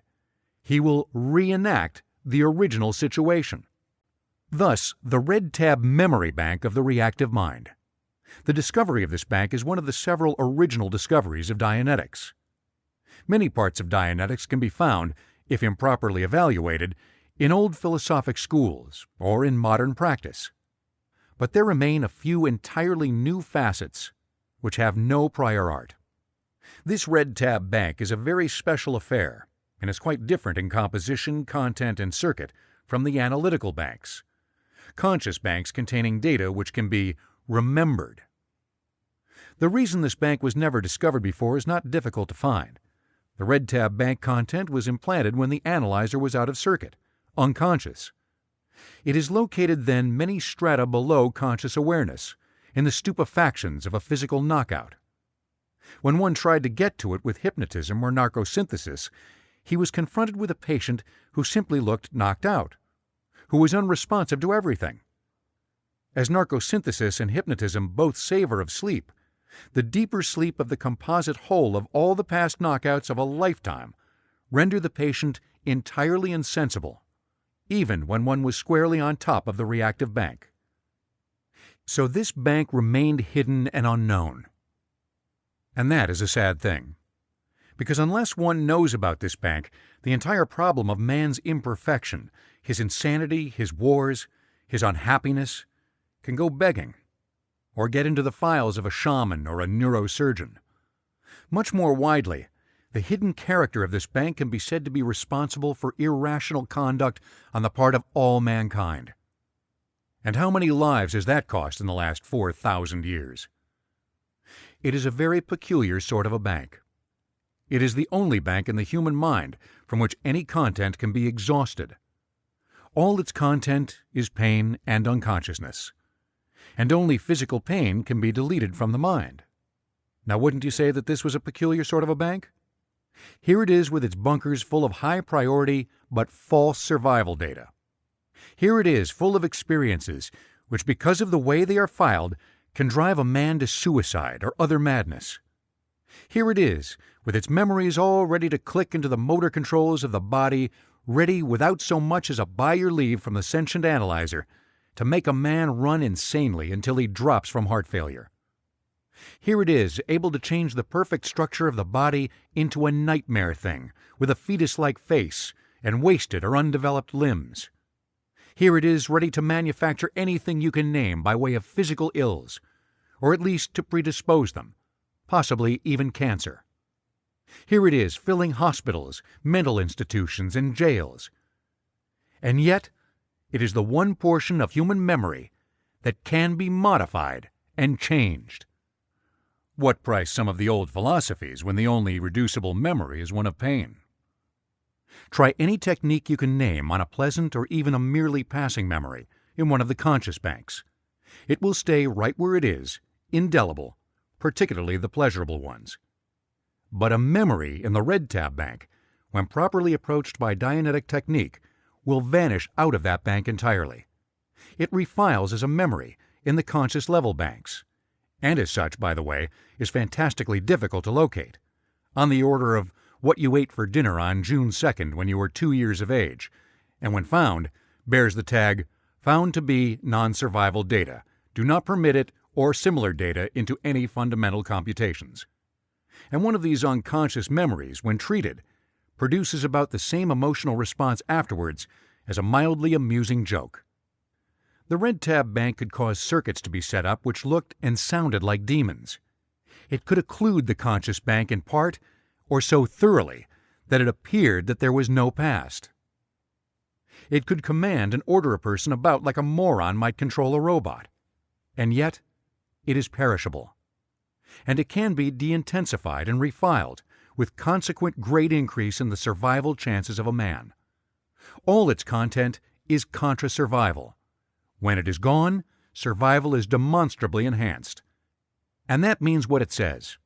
And the fact can be proven in a clinical laboratory with an experiment on the order of, is this water? Pleasure memories can be attacked with various techniques, but they are set, they won't budge. Refile the reactive memories, and the whole conscious lifetime of the individual springs into view, brilliant and clear, unmodified by the bypass circuits, which are madness. Reduce the reactive bank, and the optimum mind for the individual comes into view. The reactive bank was neither the dynamic drive nor the personality of the individual. These are indelible and inherent. And another thing happens. The bypass circuits in the reactive bank apparently stand only between the conscious banks and the analyzer. They do not stand between, for instance, the ear and the sonic file in the conscious bank, the eye and the Visio file, etc. This is a very important discovery in its own right, for it means that an aberration, for instance about the inability to hear, did not prevent all proper sounds from being filed. About the inability to see color did not prevent all color from being filed. Clear away the reactive circuit which apparently prevented the observations, and the analyzer finds itself possessed of whole banks of material it never knew it had, all improper sound and color at all. For instance, a man who supposes that the whole world was ugly and sordid is guided through therapy. The aberration which made the world seem ugly and sordid folds up when the engram or engrams to that effect de-intensify and refile. The bypass circuit these engrams caused to be set up did not prevent a full, true recording to be made via all sensory channels. Therefore, when the analyzer is permitted to enter the files, the individual discovers that he has innumerable pleasurable experiences, which, when they occurred, appeared to him to be ugly and sordid, but which are now bright. This postulates another circumstance, interesting but not vital to Dianetics. The standard memory banks of the mind are evidently not filled with memories which are entities capable of willy-nilly determinism on the individual. They are not automatically restimulated by the perception of something which suggests them in the environment. They are not hooked into circuit on a permanent basis at all. They are filled with conclusions, and the analyzer may pick up the old conclusions or create new ones which change the old. In other words, the standard bank is at the command of the analyzer and the individual. The individual is not at the command of the standard banks. In short, there is no such thing as conditioning. Conditioning is all right for rats and dogs and cats. They run on the reactive type bank. Therefore, what we refer to ordinarily as conditioning is actually an engram command laid down in a specific moment. This is easily susceptible of clinical proof. The conditioning of a lifetime on the subject, say of eating with a knife, breaks down the instant that the engram command demanding it is de-intensified. This is not theory but actuality. Conditioning in the absence of engrams on the subject does not and cannot exist. Conditioning can be removed and will stay removed.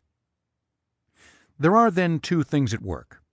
The reactive mind commands certain actions, and these can be altered by the de-intensification of engrams. The analyzer can hook up and arrange certain automatic responses for various mechanical situations and actions. Call the reactive mind demand a habit. Call the analytical requirement a training pattern. There are habits. These can be removed. There are training patterns.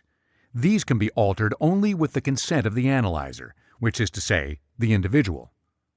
Practically all the survival patterns which really lead to survival are laid down on the analytical level. The reactions in which people indulge, which are contra-survival, are laid down on the reactive level. Conditioning, therefore, is another term which can be laid aside. The analyzer, working without impedance by engrams, can lay down or take up training patterns at will. The reactive mind can lay down commands which make habits only when the exterior world implants such commands in the absence of full analytical power. Dianetics can break up habits simply by relieving the engrams which command them. Dianetics could only change a training pattern if the individual consented to it. These discoveries were an additional proof that man was a self-determined individual. Further investigation led to another finding that although the reactive bank was exterior determinism, this determinism was a variable on the individual. In other words, the determinism laid in by pain had a variable effect. The same engram introduced into 3 different people might bring about 3 different reactions. Man is so thoroughly a self-determined organism that he has a variable reaction to all attempted determinisms. Research brought about the fact that he could exercise a power of choice over the reactive bank, even if in a limited manner. He had 5 ways to handle an engram. He could attack it and its counterpart in the exterior world. He could flee from it and its counterpart. He could avoid it and its counterpart. He could neglect it and its counterparts, or he could succumb to it. He was self-determined to some degree within this group of reactions, and these are the reactions to any dangerous contra-survival problem. These are, by the way, known as the Black Panther mechanisms in Dianetic parlance. Imagine that a black panther is sitting on the stairs. There are 5 ways of handling the situation for a man sitting in the living room and who has a desire to go upstairs. He could attack the panther, he could flee from it, he could avoid it by going outside and coming up via the porch lattice, or entice the panther away as another method of avoidance. He could simply refuse to admit it was a black panther and attempt to go up anyway, or he could simply lie still in fear paralysis and hope that the black panther would either eat him quietly without too much pain or merely walk off in antipathy to corpses, fear paralysis, denial of dangerousness. Now, an analyzer does not handle conscious-level, standard bank memories in this fashion. The analyzer evaluates the present and future in terms of experience and education of the past, plus imagination. The standard bank is used for computation, not for emotional reaction, guilt, self-revilement, etc. The only valid data is that data in the standard bank, And in its search for success, happiness, pleasure, or whatever desirable end, or merely in the art of contemplation, the analyzer must have reliable information and observation. It uses memory, conclusions drawn from experience, and conclusions drawn from its conclusions, and computes in various ways to obtain correct answers. It avoids a false datum as a curse once it knows it is false. And it is constantly re-evaluating the memory files to reform conclusions. The more experience it has, the better its answers. Bad experience is fine data for computation because it brings in the necessity level. But the analyzer cannot compute reactive data. The unconscious memories it cannot reach and does not even know about. So these reactive memories aren't memories at all as we understand memory. They are something else.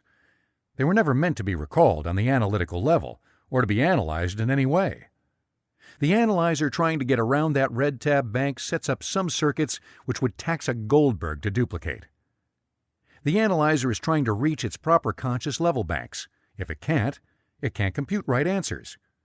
If the analyzer keeps getting strange and seemingly sourceless material, which nevertheless has pain to enforce its acceptance, that analyzer can get very wrong answers. And the structural body can go wrong, and motives go wrong, and somebody invents phrases like, "It's human to err." No, reactive memories aren't memories. Let's call them a good medical term. Engrams, a lasting trace, and modify the definition by qualifying lasting. They were certainly lasting enough pre-Dianetics.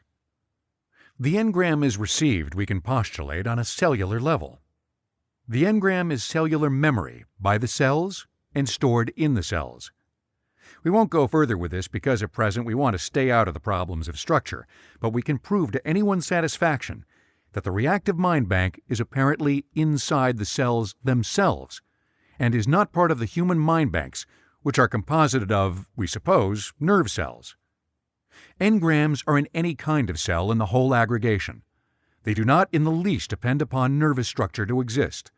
They use and prey upon nervous structure as we know it, so we are not talking about memory when we talk about engrams.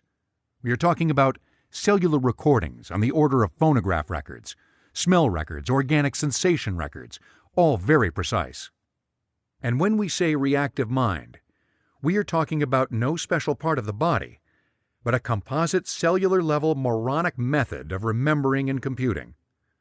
Someday somebody may cut off a chunk of brain and cry, "Eureka, this is the reactive mind." Possibly. But staying with our functional computation, we can make good time and get workable results. And so we need to know no seat for the reactive mind, and we need to know nothing about the exact structure of its banks. All we want to know is what they do. The reactive engram comes in with pain when the analytical mind is more or less out of circuit. The engram is not recorded in the conscious level banks. It comes in on a cellular level, just as though the cells which compose the body, suddenly recognizing that the organism is in apparent danger of perishing, grab data in an effort to save themselves on the order of a disintegrated every-man-for-himself effort. But the data they get is not disordered. It is most terribly precise, most alarmingly literal. It is exact. Bean means bean in all the ways the sound of bean can mean bean. Once received, this engram can then lie dormant, inactive. It takes a remotely similar conscious level experience to stir that engram up. This key-in moment evidently refiles the engram within the red tab banks and gives it articulation. The words of the engram get meaning. The perceptions get hooked into the sensory organs. The engram is now in place. After this, it can be very easily restimulated. The cells are now capable of backseat driving. Well, these are the discoveries. Once they had been made, it was necessary to find out how they could be applied. Chapter 7. Technique and Application. Man, we have postulated, and it is certainly working, is obeying the basic command, survive. This is a dynamic command. It demands action. In looking over the matter of obedience to this command, numerous computations were necessary. survive? Well, the first answer, and the too obvious one, is that man is surviving as a unit organism. A very thorough computation on this, about 200,000 words, revealed the fact that while everything in the universe could be explained by a few shifty turns of logic in terms of personal survival, the thing was unwieldy and unworkable. We want things to be workable. This is engineering, not idle study. We have a definite goal, so let us see if man is all out for man. The whole reason for the organism's survival can be computed down into this single effort, the survival of contemporary mankind. All the reason a unit organism survives is to let all mankind survive. But that does not work well. Now let us take a group under which we put symbiotes. Let us postulate that the unit organism survives wholly for the group. Again, a computation can be made that explains everything down to group. Group is the only reason, says this computation. It's unwieldy, but there's nothing wrong with it. All right. Let's try bringing it all down to sex. And still it can be computed perfectly, if it is a trifle unwieldy. The reason man as a unit survives is to enjoy sex and create posterity. But it requires an enormous number of heavy, cumbersome manipulations of logic that no one would like. Investigating in the mind, going to the object one is studying and really examining it, instead of windily arguing about it and quoting authority, it was discovered that an apparent balance existed only when and if all four dynamics were relatively in force. In Dianetics, the word dynamic is used as a noun. By dynamic is meant the basic command, survive. The four dynamics are not new forces, they are subdivisions of the primary force. Each one computed well enough, but taken as the fourfold goal, they balance. The computing becomes very simple. Behavior begins to look good. Using all four, we can predict. Now comes the proof. Can we use it? Does it work? It does. Engrams lie across these dynamics. They have their own energy, these engrams, a reverse polarity surcharge which inhibits the dynamic on which they lie. This is very schematic, but it computes, and we can use it in therapy. An unconscious period containing physical pain and conceived or actual antagonism to survival thwarts or blocks or impedes the flow of dynamic force. Begin to stack up these impedances on a dynamic, and it begins to damp markedly. Now comes arithmetic. There's a good reason to use the figure 4. There are 4 dynamics. There are 4 levels of physical tone. If a man's composite dynamic force is considered as 4, and his restimulated, acute or chronic either way, reactive mind force is high enough to reduce that composite dynamic force below 2, the individual is insane. In view of the fact that an engram can be currently restimulated to reduce that force below 2, a condition of temporary insanity results. An engram can consist of father beating mother during a child's anaton. When this engram is highly restimulated, the child, now an adult, may possibly dramatize it, either as the father or the mother, and will carry out the full drama, word for word, blow for blow. In view of the fact that when father beat mother, father was probably dramatizing one of his own engrams, another factor can be found here which is highly interesting. It is contagion. Engrams are contagious. Papa has an engram. He beats mother into anaton. She now has an engram, word for word from him. The child was anaton, may be booted aside and knocked out. The child is part of mother's perceptics for that engram. Mother dramatizes the engram on the child. The child has the engram. He dramatizes it on another child. When adulthood is attained, the engram is dramatized over and over. Contagion. Why do societies degenerate? A race comes to a new place. New life, few restimulators, a restimulator being the environment's equivalent to the engram's perceptic content, and high necessity level, which means high dynamic drive. The race thrives on the new frontier. And then begins this contagion, already present, brought in part from the old environment, and the descending spiral can be observed. Having an engram makes one slightly anaton. Being slightly anatoden, one more easily receives new engrams. Engrams carry physical pain, psychosomatics, which reduces the general tone and bring on further anatoden. And in a rapidly descending spiral, the individual decays. These were the computations achieved by research and investigation. Now it came to making them work. If they didn't work, we'd have to change things and get new principles. It happens that the above works. But to start them working was a difficult thing. There was no way of knowing how many engrams a patient might have. One could be cheerfully optimistic by this time.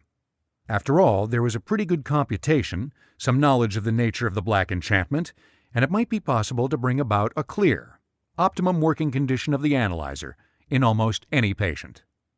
But the road was full of stones. Several techniques were developed, all of which brought alleviation approximating a couple of 1,000 hours of psychoanalysis, but that wasn't good enough.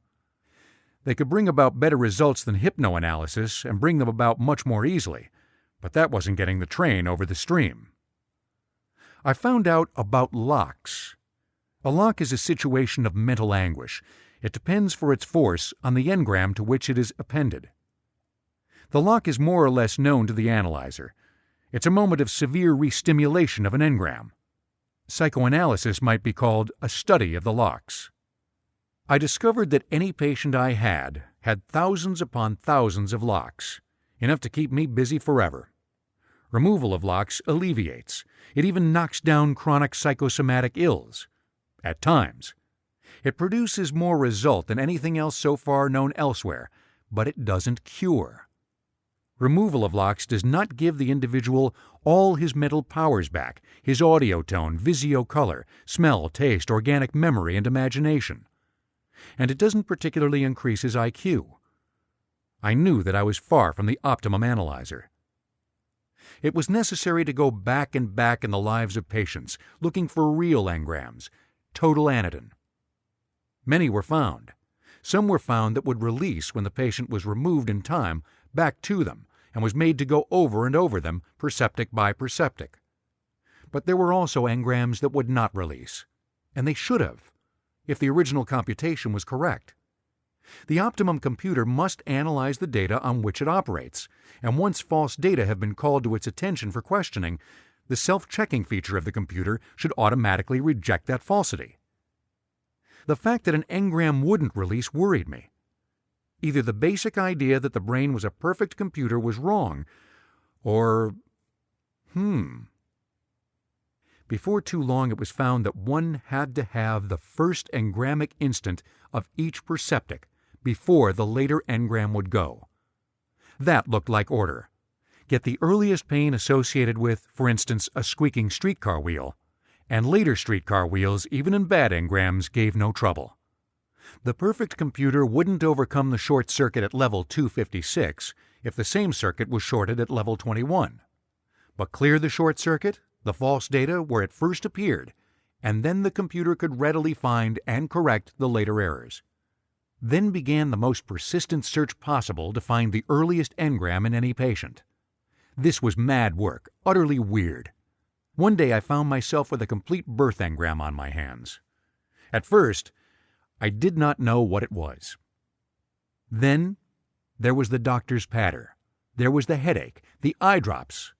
Hello. People can remember birth when they're properly bucked into it. Aha! Birth's the earliest engram. Everybody has a birth.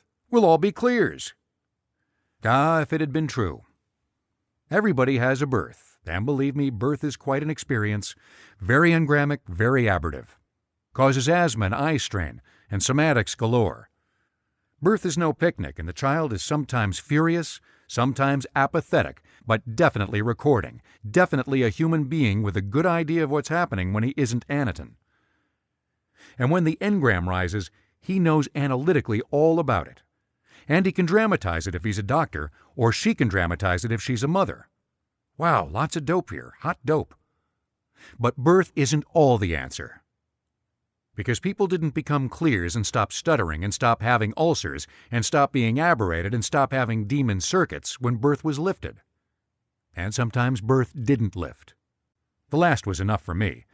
There was an axiom. Find the earliest engram. Know where it wound up? 24 hours after conception. Not all cases, fortunately. Some cases waited 4 days after conception before they got their first engram. The embryo anatons easily.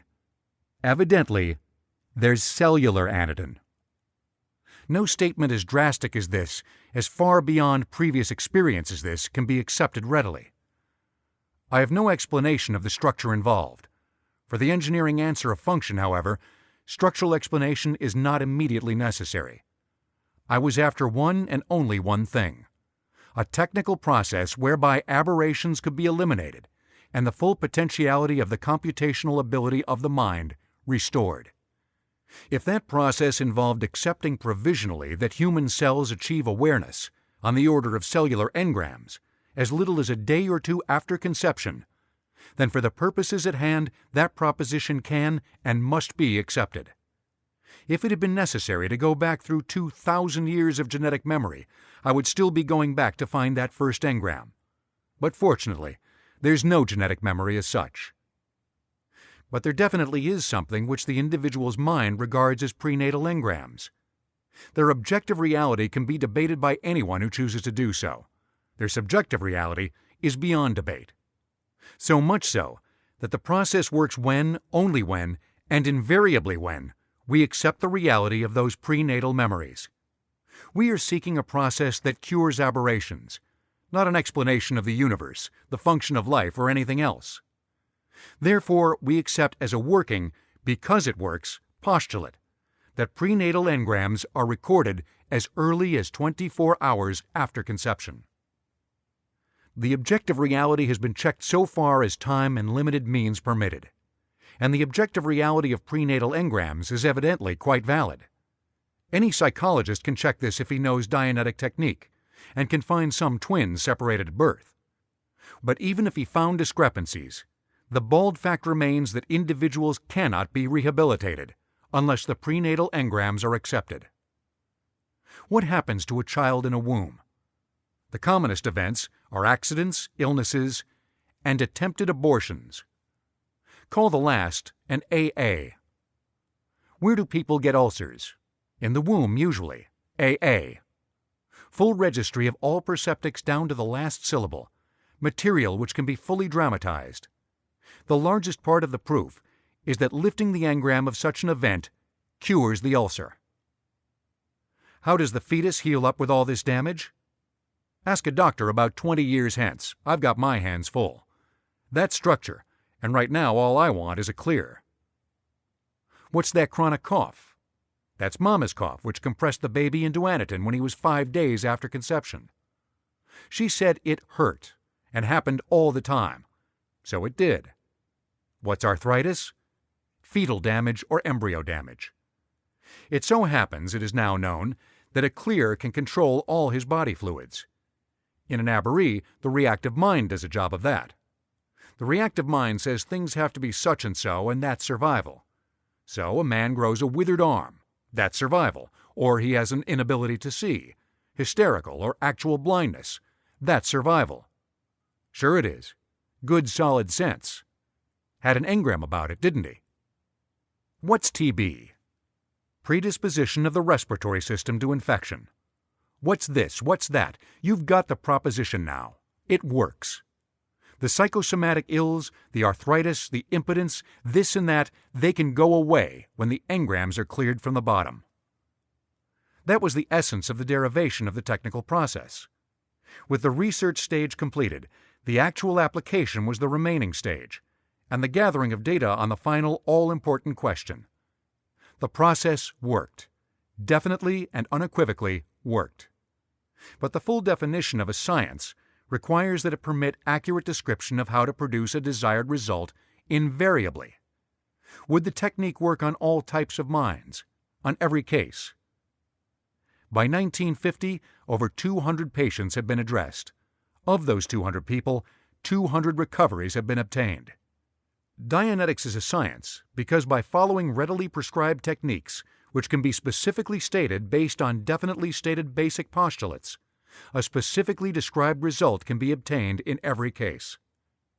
There may conceivably be exceptions to the technique now worked out, but I tried honestly to find exceptions and did not.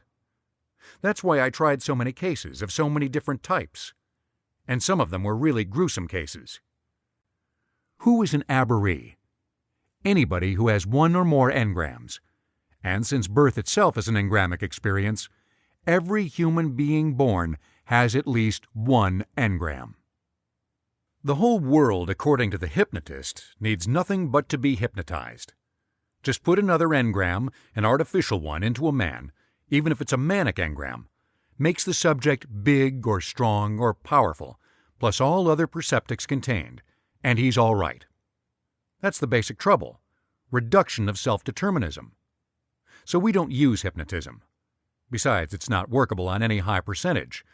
If you followed this far without realizing that we are trying to wake up an analyzer, you made the same mistake I did for many months.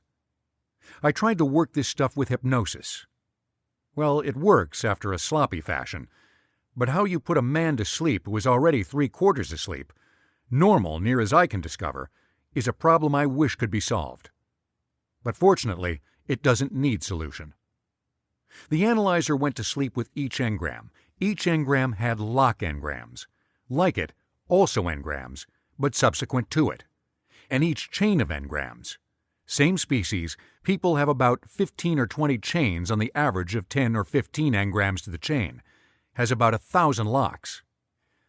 There are luckless people who have hundreds of engrams. They may be sane. There are people who have 20 engrams and are insane. There are people who are sane for years and suddenly get into just the right environment and get restimulated and go mad. And anybody who has an engram he has had fully restimulated has been mad, vox populi, for at least once, even if only for 10 minutes. When we start to treat a patient, we are treating a partially asleep analyzer. And the problem is to wake him up in the first engram and then erase. That's right, erase. They vanish out of the reactive bank, on recounting over and over with each perceptic, all subsequent engrams. The locks blow out without being touched. The doctrine of the true datum working full blast, and the analyzer refusing to tolerate what it suddenly notices to be nonsense. We wake the patient up with drugs. Benzedrine, caffeine, better ones will be invented. And as he recovers mental function enough to reach back a little ways into his past, we begin to alleviate.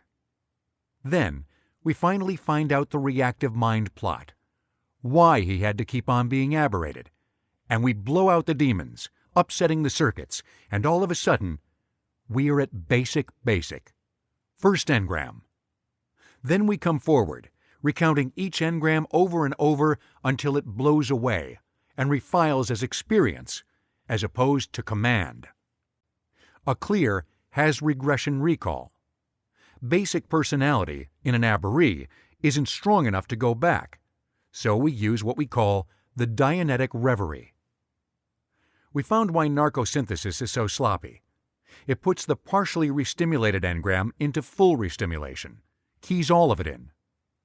The drug turns off the somatic, physical pain, so that it doesn't wholly go away. And narco has no chance of going back far enough to get basic, and the one it reaches will pretend to erase and then will surge back in from 60 hours to 60 days. Does any special thing hold up a case? Yes. The sympathy computation. Patient had a tough engramic background, then broke his leg and got sympathy. Thereafter he tends to go around with a simulated broken leg, arthritis, etc., etc. These are hard to crack sometimes, but they should be cracked first. They make a patient want to be sick. Sickness has a high survival value, says the reactive mind. So it tailors up a body to be sick, good and sick. Allies are usually grandmothers who protested against the child being aborted. Effort already made, child listening in, not knowing the words just then, but he'll know them later when he knows his first words. Nurses who were very kind, doctors who bawled mama out, etc., etc. Patient usually has an enormous despair charge around the loss of an ally. That'll hold up a case. We've completely bypassed how this ties in with modern psychology. After all, modern psychology has labels for many observed conditions. How about schizophrenia, for instance? That's valence. An aberree has a valence for every person in every engram. He has basically three: himself, mother, and father. Every engram has dramatic personnel. A valence builds up in the reactive mind and walls off a compartment, absorbing some of the analyzer, which is shut down by restimulation. Multivalence is common to every aberree. The valence of every aberree gets shifted day to day depending upon whom he meets. He tries to occupy the top dog valence in every engrammic dramatization. Taking this is the highest survival computation that can be made by the reactive mind. Always win. Break a dramatization, and you break the patient into another valence. If you break him down to being himself in that engram, he will probably go anitin or get sick. Keep breaking his dramatizations, and he is disabled mentally. Who will practice Dianetics? In severe cases, doctors. They are well schooled in the art of healing. They are always being bombarded by psychosomatics and mental situations. The doctor has, like the engineer, a certain necessity for results. There are several methods of alleviation which will work in a few hours. Break up a chronic illness in a child, change valences, change a person's position on the time track. People get caught in various places where the command says to be caught. Alter dramatization pattern and generally handle the sick aberree. In the general case, however, the psychotic, neurotic, or merely suboptimum individual, Dianetics will probably be practiced by people of intelligence and good dynamic drive, on their friends and families. Knowing all the axioms and mechanisms, Dianetics is easy to apply to the fairly normal individual and can relieve his occlusions and colds and arthritis and other psychosomatic ills. It can be used as well to prevent aberrations from occurring, and can even be applied to determine the reactions of others. Although the fundamentals and mechanisms are simple, and with some study very easily applied, partial information is dangerous. The technique may be the stuff of which sanity is made, but one is, after all, engaging action with the very stuff which creates madness, and he should at least inform himself with a few hours' study before he experiments. The book Dianetics, The Modern Science of Mental Health, is the complete handbook of Dianetics procedure. Epilogue. I have discussed here the evolution of Dianetics. Actually, I have concentrated upon abnormal Dianetics. There are medical Dianetics, dynamic Dianetics, dynamic drives and structure, political Dianetics, military Dianetics, industrial Dianetics, etc., etc., and not the least, preventive Dianetics. On that may hang the final answer to society. And now, as an epilogue, Dianetics is summarized in its current workable form. It does the following things based on an ample series of cases. 1. Dianetics is an organized science of thought built on definite axioms. It apparently reveals the existence of natural laws by which behavior can uniformly be caused or predicted in the unit organism or society. 2. Dianetics offers a therapeutic technique with which we can treat any and all inorganic mental and organic psychosomatic ills. It produces a mental stability in the cleared patient, which is far superior to the current norm. This statement is accurate to date. It is conceded that further work may demonstrate some particular case somewhere, which may not entirely respond. 3. In Dianetics, we have a method of time dislocation, dissimilar to narcosynthesis or hypnosis, which is called the Dianetic reverie. With it, the patient is able to reach events hitherto hidden from him, erasing the physical and mental pain from his life. 4. Dianetics gives us an insight into the potential capabilities of the mind. 5. Dianetics reveals the basic nature of man and his purposes and intents, with the discovery that these are basically constructive and not evil. 6. Dianetics gives us an appreciation of the magnitude of events necessary to aberrate an individual. 7. With Dianetics, we discover the nature of prenatal experience and its precise effect upon the postnatal individual. 8. Dianetics discovered the actual aberrative factors of birth. 9. Dianetics elucidates the entire problem of unconsciousness and demonstrates conclusively that total unconsciousness does not exist short of death. 10. Dianetics shows that all memories of all kinds are recorded fully and retained. 11. Dianetics demonstrates that aberrative memories lie only in areas of unconsciousness, and conversely, that only unconscious memories are capable of aberrating. 12. Dianetics opens broad avenues for research and poses numerous problems for solution. One new field, for instance, is the subscience of perceptics, the structure and function of perceiving and identifying stimuli. 13. Dianetics sets forth the non-germ theory of disease, embracing, it has been estimated by competent physicians, the explanation of some 70% of man's pathology. 14. Dianetics offers hope that the destruction of the function of the brain by shock or surgery will no longer be a necessary evil. 15.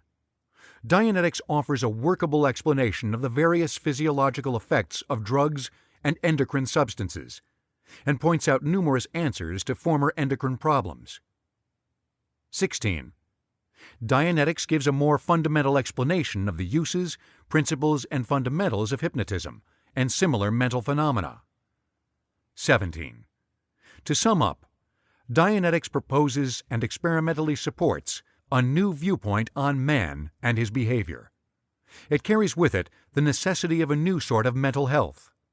It indicates a new method of approach to the solution of the problems which confront governments, social agencies, industries, and, in short, man's sphere of endeavor.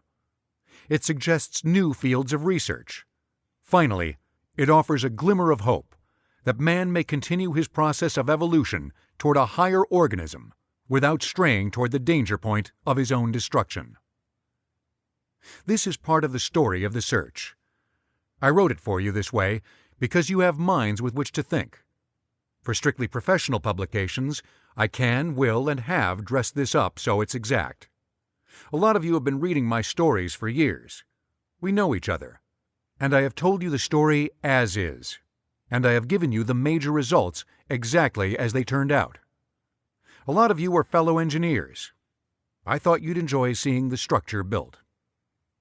The black enchantment of Earth didn't turn out to be a sinister barrier, but it's a black enchantment all the same. The social and personal aberrations, traveling from Egypt's time and before, piling up higher and higher, being broken only by new lands and new mongrel races. The black enchantment is slavery. Man's effort to enslave man so that man can be free. Wrong equation. That's the black enchantment. We've a magic word to break it, and a science to be applied. Up there are the stars. Down in the arsenal is an atom bomb. Which one is it going to be?